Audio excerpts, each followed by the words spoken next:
पन्नगे च सुरेन्द्रे च कौशिके पाद संस्पृशि निर्विशेष मनस्काय श्री वीरस्वामिने नमः। अरहत वाङ्मय में कहा गया है, पुरुषा अत्तानमेव अभिनिगिध्य एवं दुःखापमुख्यसि। शास्त्र में अनुशासन की बात बताई गई है। अनुशासन दो प्रकार का होता है, एक आत्मानुशासन और दूसरा परानुशासन। स्वयं का स्वयं पर अनुशासन होना, यह आत्मानुशासन हो जाता है। और किसी अन्य का किसी अन्य पर जो अनुशासन होता है वह परानुशासन हो जाता है।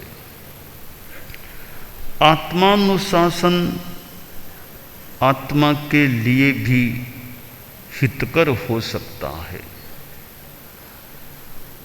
व्यक्ति स्वयं अपने मन पर, अपनी वाणी पर,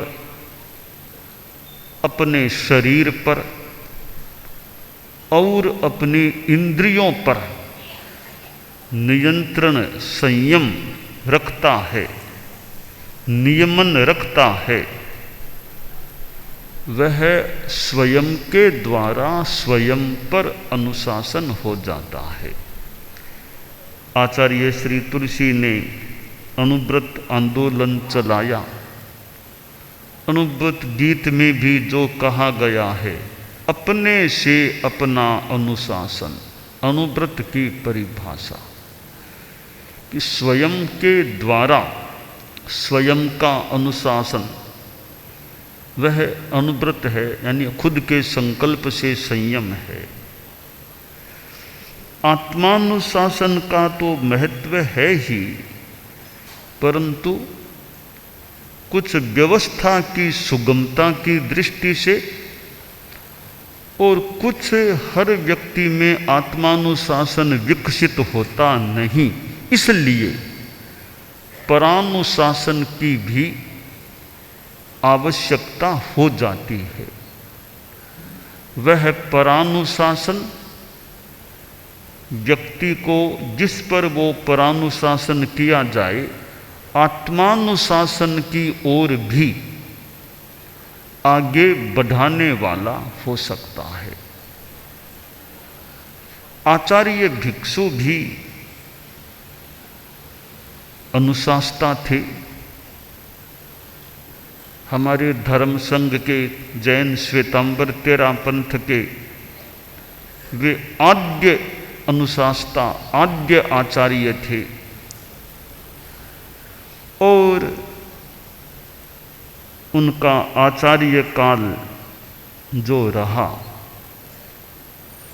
लगभग मान लें 43 वर्ष का।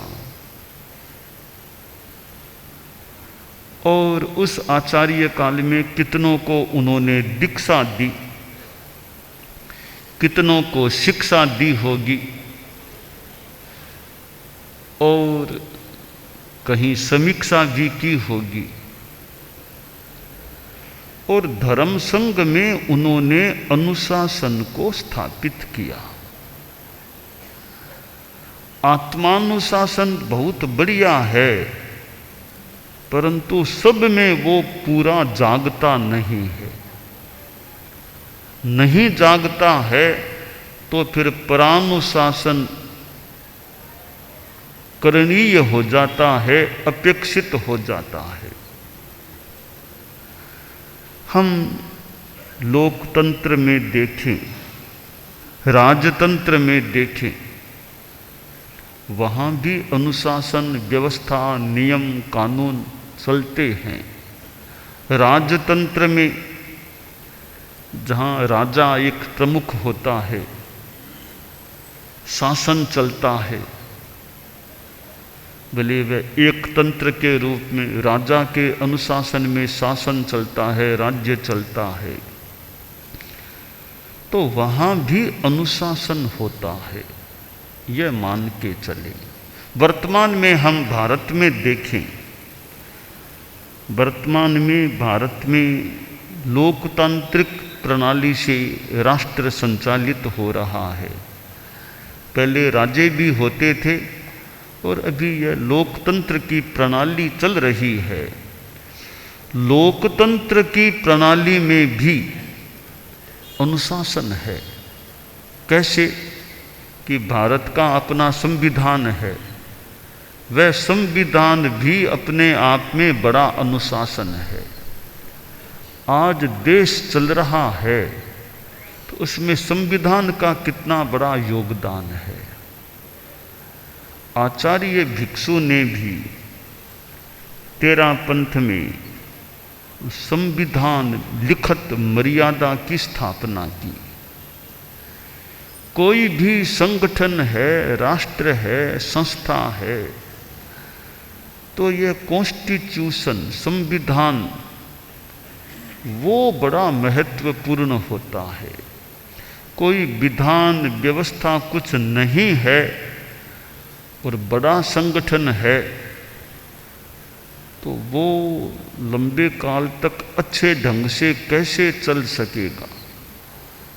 विधान, नियम, व्यवस्थाएं हैं और उनका पालन भी होता है। ठीक है, कहीं कहीं लंघन भी हो जाए, पर विधान है, उसका होना भी महत्व। पालन कभी पूरा न भी हो तो भी विधान का होना महत्वपूर्ण हो जाता है। एक यात्री रेलवे स्टेशन पर गया और रेलवे स्टेशन पर वो समय सारिणी लिखी हुई थी, कौन सी ट्रेन कितने बजे रवाना होगी, कितने बजे कौन सी ट्रेन यहाँ पहुँचेगी, ये एक समय सारिणी ट्रेन्स की वहाँ दी हुई थी। तो एक यात्री को ट्रेन से यात्रा करनी थी और ट्रेन लेट हो गई। तो जो रेलवे स्टेशन के अधिकारी थे उनके पास वह यात्री गया कि आपकी समय सारिणी बेकार है, ये मैं कितनी देर से यहाँ बैठा हूँ, आपका दिया हुआ समय 7 बजे ट्रेन यहाँ पहुँचेगी, 8 बज गए हैं, अब तक ट्रेन आई नहीं है, तो समय सारिणी बेकार है आपकी। क्या मतलब, टाइम 7 बजे का, 1 घंटा तो हो गए, अब तक भी ट्रेन आई नहीं है।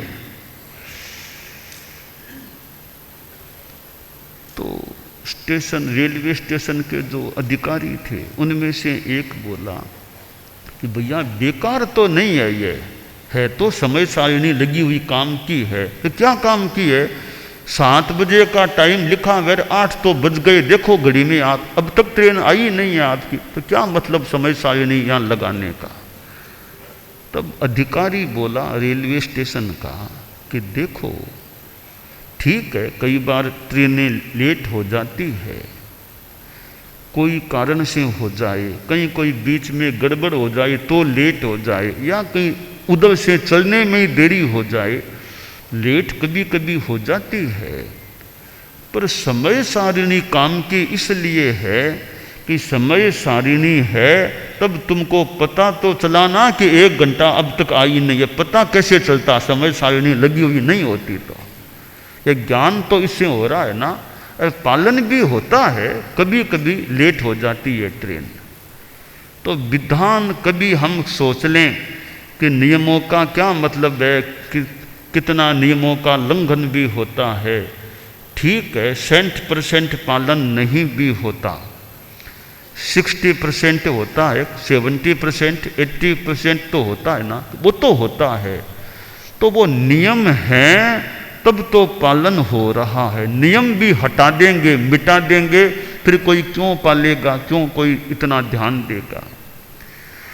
तो विधान का होना भी महत्वपूर्ण है। हाँ, पालन करने के प्रति प्रेरणा, जागरूकता, कहीं दंड नीति, दंड भी काम लिया जाए तो नियमों के पालन के प्रति जागरूकता बढ़ सकती है। एक व्यक्ति कोई गलती करता है, नियम का उल्लंघन करता है, अब ठीक है कर दी तो कर दी, आई गई कर दी बात को। दूसरे ने फिर गलती की, कोई बात, आई गई कर दी, कोई ध्यान नहीं। तब कुछ दूसरे सोचेंगे, रे या तो खुला राज है, राम राज है, कोई गलती करो कोई कहने वाला तो है नहीं। तो उन दो ने गलती की, क्या हुआ, मस्ती से घूम रहे हैं, तो फिर हम क्यों नियम पालेंगे, हम भी तो नियमों को तोड़े, क्या फर्क पड़ता है। नियम पालने वाले भी वैसे ही है, तोड़ने वाले भी वैसे ही है, हम क्यों पाल लेंगे। अब यहाँ जो कोई बड़ी गलती करे उस पर कुछ किया जाए, कहा जाए, दंडित किया जाए, तो दूसरे सोचेंगे, सोच सकेंगे कि देखो इन्होंने गलती की, यह दंड मिला, तो हमको गलती नहीं करनी चाहिए। अब यह न्यायपालिका है लोकतंत्र में। अब न्यायपालिका क्यों है कि न्यायपालिका का बड़ा लाभ यह है कि कोई ऐसी गलती कर दे तो शिकायत करने का कोई स्थान है जहां जाकर के शिकायत की जा सकती है, न्याय पाने का प्रयास किया जा सकता है। अब न्यायपालिका सुनवाई करती है, इसकी भी सुनवाई करो, उसकी भी सुनवाई करो। सुनवाई संपूर्ण हो जाने के बाद न्यायपालिका की ओर से यदि सजा देने लायक चीज है और सजा भी दी जाती है, कड़ी सजा मिले, बड़ी सजा मिले, छोटी सजा मिले, तो सजा मिल गई तो एक लोगों में यह विश्वास भी, इन्होंने गलती की, इनको ये सजा मिल गई, यानी न्याय हो गया। गलती करने वालों को सजा मिल गई, जो गलती नहीं करने वाले साबित हुए उनको छोड़ दिया गया। अब दो चार को सजा मिलती है तो कितनों को सबक मिलता है अनुशासित रहने का। कोई गलती करे, न कोई न्यायपालिका है, न कोई कार्यपालिका है, न विधायिका, कोई कुछ भी करो तो अराजकता छा सकती है देश में। तो अराजकता न छाए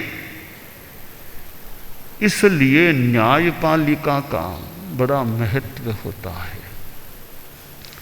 और आज भारत का अपना संविधान है तो यूँ कितना भारत बढ़िया ढंग से चल भी रहा है, और भी देशों की ऐसी बात हो सकती है। तो आचार्य भिक्षु ने यह एक मर्यादा व्यवस्था भी की, और हम देखते हैं उसको हम अनुशासन मान लें, व्यवस्था मान लें कि एक आचार्य की आज्ञा में सब साधु साध्वियाँ रहें। अब यह एक अनुशासन का सूत्र है जो हमें मानो आचार्य भिक्षु से मिला है, और इसका पालन भी हो रहा है। आज तक देख लें, हमारे धर्म संघ में एक साथ दो आचार्य नहीं हुए। गणाधिपति अलग बात है, वो गणाधिपति हो गए, पर आचार्य मोटा मोटी यानी एक रहे। आचार्य तुलसी ने आचार्य महाप्रज्ञ जी को आचार्य बना दिया तो खुद ने उसका विसर्जन या परित्याग कर दिया। तो अस्तित्व में वर्तमान में आचार्य एक ही रहे। तो अनुशासन दिया, मर्यादा दी, और व्यवस्था यह चलती आ रही है कि आज भी ठेठ 250 से ज़्यादा वर्ष हो गए हैं। 200 लगभग 65 वर्ष हो चुके हैं 13 पंथ को शुरू हुए, और एक आचार्य की परंपरा चली आ रही। ये आचार्य भिक्षु का मान लें अनुशासन है। आचार्य भिक्षु यों कुछ कड़ाई भी करते थे।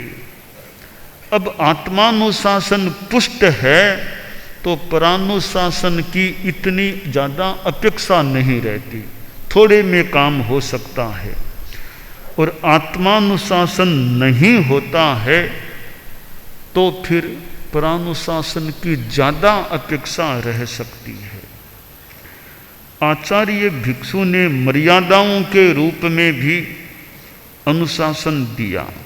अब शिष्य शिष्याएं नए बनाने की हमारी परंपरा है, यह भी एक अनुशासन है कि कोई भी साधु साध्वी अपना अपना शिष्य शिष्या न बनाए। और यह परंपरा आज भी हमारे चल रही है।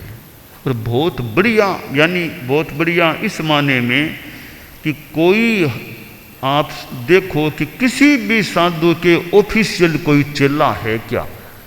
किसी भी साधु के 2, 4, 5, 10 चेले अपने हैं क्या? किसी भी साध्वी जी के अपनी चेलियां साध्वियां हैं क्या? नहीं है। तो इसका मतलब वो हमारा अनुशासन जो है संघ का, जो हमें आचार्य भिक्षु से मानो पहले से मिला हुआ है, वह अनुशासन कैसे चल रहा है। भावी आचार्य का निर्णय वर्तमान आचार्य करे। यह भिक्षु स्वामी की जो अनुशासन की धारा है वो हमारे धर्म संघ में सामान्यतया चलती आ रही है। तो ये जो व्यवस्थाएं हैं, विधान हैं, मर्यादाएं हैं, आचार्य भिक्षु के अनुशासन का दर्शन हमें इनमें भी हो सकता है। स्वयं आचार्य भिक्षु देखिए 2 संतों को बढ़ा रखा, नए रूप में दीक्षा ली। थिरपाल चंदी स्वामी, फतेह चंदी स्वामी, थिरपाल फतेह स्वामी, 2 बाप बेटे, इन दोनों को अपने से भी बढ़ा रखा। तो यह मानो उन्होंने खुद पर अनुशासन किया। कुछ भी कह दें कि 2 संतों को जो उनसे पहले से, यानी थानकवासी परंपरा में भी उनसे पहले से दीक्षित मुनि थे, तो अपने संग में भी उनको बड़ा का दर्जा प्रदान किया। तो यह भी एक विनय अनुशासन की बात है। हमारे धर्म संघ में अनुशासन की परंपरा चलती आ रही है। तो अनुशासता अनुशासन करे, पर साथ में मानने वाले माने, तब अनुशासन चले। अब देखिए कि कोई डंडा तो पास में है नहीं, या डंडा हो तो भी कौन डंडे की मार खाएगा, खाएगा भी कौन। तो फिर अनुशासन किस तरीके से चले। लोकतंत्र में तो मान लो जेल है, पुलिस है, सेना है, और है, गिरफ्तार करा दें, वो करा दें। तो उनके पास तो मानो वो एक पावर है कि ज़्यादा कोई न्यायपालिका का निर्णय वो नहीं मानेगा कोई, तो अपने तरीके से वो मान लो मनवाने का प्रयास कर सकते हैं। तो यहाँ सरकार में, लोकतंत्र में तो जेल है, कोर्ट है, पुलिस है, गिरफ्तारी है, ऐसी चीज़ें हैं। पर हमारे धर्म संघ में ऐसे कहाँ तो सेना है, कहाँ वो पुलिस है, कहाँ जेल है, तो अनुशासन चले कैसे। आचार्य अनुशासता है, पर अनुशासन चले कैसे। अब देखिए न कोई जेल है ऐसे, मतलब जो लोकतंत्र वहाँ है, फिर भी अनुशासन की व्यवस्था भी चल रही है। कई खामियां भी हो सकती है, फिर भी ठेठ भिक्षु स्वामी के समय से एक थोड़े बाद से हम देख लें कि वो हमारे अनुशासन का क्रम चलता आ रहा है। तो इसमें हमारे जो कुछ संस्कार हैं और कुछ व्यवस्था भी है कि एक तो जेल तो मान लो नहीं है, परंतु कभी ज़्यादा ही अनुशासनहीनता होगी तो धर्म संघ से अलग भी किया जा सकता है। अब यह तो इसको जेल मान लो, चाहे फांसी मान लो, चाहे कुछ भी मान लो, किसी साधु को धर्म संघ से अलग करने का निर्णय किया जाए वो तो एक प्रकार की फांसी के समान या उसके आसपास का ही माने कि भी संघ से अलग कर दिया गया। तो यह भी थोड़ा भय कि भी कहीं संघ से अलग कर देंगे तो हमें अनुशासन में तो रहना है, अथवा कभी दंड दे दिया जाएगा भी इतना छेद प्रायश्चित है या और कोई दंड है वो मिल जाए, तो इस रूप में तो दंड हो ही सकता है। न्यायपालिका लोकतंत्र में अपने ढंग से सजा होती है, तो धर्म शासन में अपने ढंग की धर्म के अनुरूप कोई सजा की व्यवस्था काम में ली जा सकती है। अब जैसे मोजीराम जी स्वामी, भारमल जी स्वामी के समय उन पर भारमल जी स्वामी ने जो प्रयोग किया कि वो आ रहे हैं संत लोग, उनको वंदना मत करना, उनका बोझ भार लेना नहीं। अब ये कितनी बड़ी सजा है कि वो बड़े संत आए, छोटे संत उनको बाहर से आए हैं, न सामने जाए, न वंदना करे, न उनका बोझ उतारे, और आचार्य भी कोई विशेष यूँ ध्यान न दे, तो कितनी बड़ी एक सजा हो जाती है। तो यह धर्म संघ की सजा है। और मोजीराम जी स्वामी को एहसास हुआ कि भी क्या बात होगी, आज यह क्या स्थिति बन रही है। फिर उनको बताया गया कि आपने नियम व्यवस्था का पालन कहाँ किया, जो भी। तो यों धर्म संघ में अपने ढंग से सजा या दंड या प्रायश्चित की व्यवस्था भी चलती है। आचार्य भिक्षु ने देखो भारमल जी स्वामी पर प्रयोग किया, जो उनके उत्तराधिकारी बने थे। स्वामी जी ने कहा, भारमल तुम्हारे में कोई गृहस्थ गलती निकाल दे तो तुम्हें एक तेला करना होगा प्रायश्चित के रूप में। भारमल जी स्वामी ने कहा, गुरुदेव यहाँ तो द्वेषी लोग भी हैं, होते हैं, कोई उनको पता चलेगा कि दोष निकाल देंगे तो तेला करना पड़ेगा, वो झूठ मूठ ही मेरे में दोष निकाल देंगे तो क्या तो भी तेला करना पड़ेगा। कि हाँ, तेला तो करना होगा। गलती हो तो मान लेना गलती के शोधन के रूप में, गलती न हो तो मानो कि कर्मों का उदय है, कर्म के झड़ने के रूप में तेला तो करना होगा। अब यह अनुशासन का कितना एक महत्वपूर्ण प्रयोग था आचार्य भिक्षु का। और कहीं आता है भी कि भारमल जी स्वामी को खासकर इरिया समिति में गलती निकाले तो यह प्रावधान किया गया कि उनको जिंदगी में एक भी तेला इसलिए नहीं करना पड़ा और कहीं कभी एक तेला कोई करना पड़ा।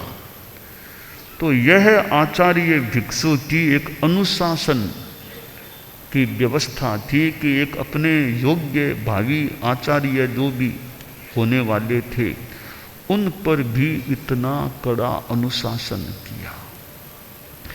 यानी भारमल जी स्वामी को कितना जागरूक बना दिया, बनाने का प्रयास किया कि जागरूक रहना, कोई गलती निकाल न सके। झूठ मूठ में निकाल दे वो तो खैर बहुत ही हल्की बात है, वास्तव में कोई गलती निकाल न सके, गलती मूल हो ही नहीं। तो मानो कि भारमल जी स्वामी भावी आचार्य को बहुत ज़्यादा जागरूक बनाने का एक उपाय स्वामी जी ने किया और यह प्रतिबंध लगा दिया, कोई गलती निकाल दे गृहस्थ तो एक तेला करना होगा। यह मानो जागरूक बनाने का एक सुंदर प्रयोग अनुशासन के रूप में कह दें आचार्य भिक्षु ने किया। तो ये आचार्य भिक्षु की अनुशासन शैली माने अपने प्रिय या निकट के या भावी आचार्य उन पर भी कड़ा एक अनुशासन किया।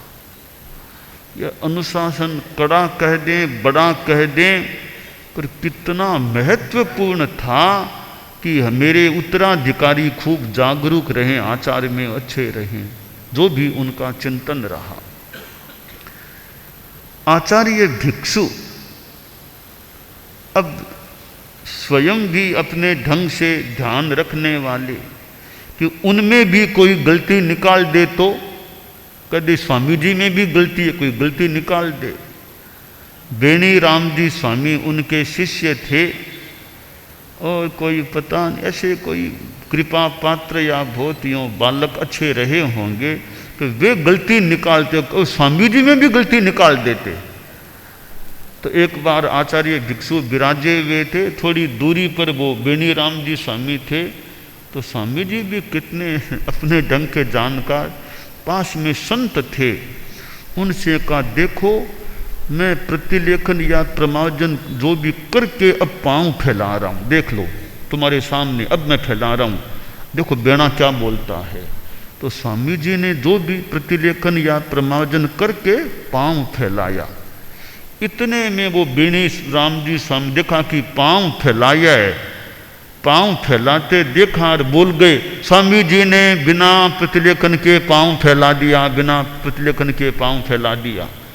तो संत हंस पड़े कि अरे स्वामी जी ने पहले ही फरमा दिया, ये बोलेगा कहीं के देखो ऐसे कहीं।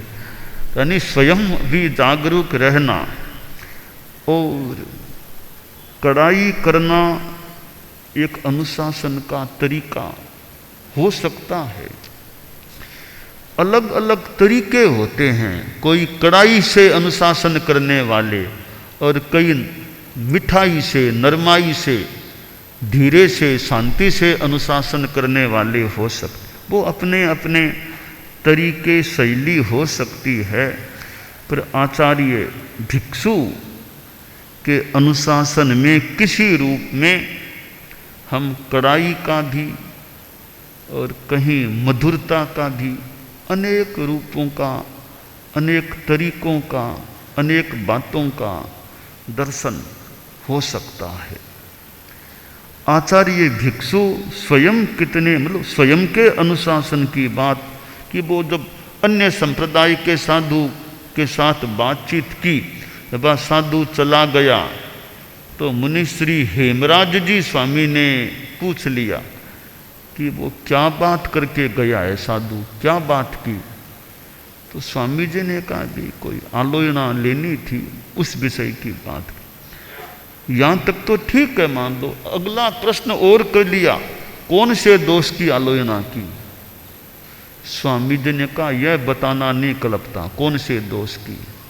मुनि श्री हेमराज जी स्वामी को भी एहसास हुआ होगा कि दूसरा प्रश्न जो मैंने किया वो आवश्यक नहीं था, किस दोष की आलोचना की वो मुझे क्यों पूछना चाहिए था।